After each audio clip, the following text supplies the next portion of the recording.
1 soatga 1 tonna beradigan suv filtrimizni Qarshi shahriga klientimizga mana yetkazish jarayoni mana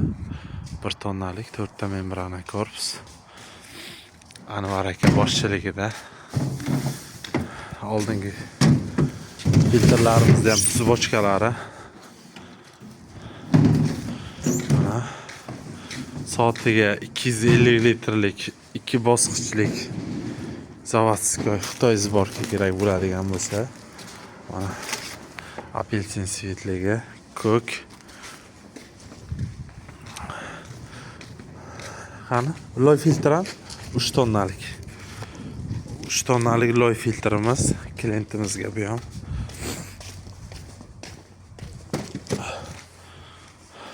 mana bu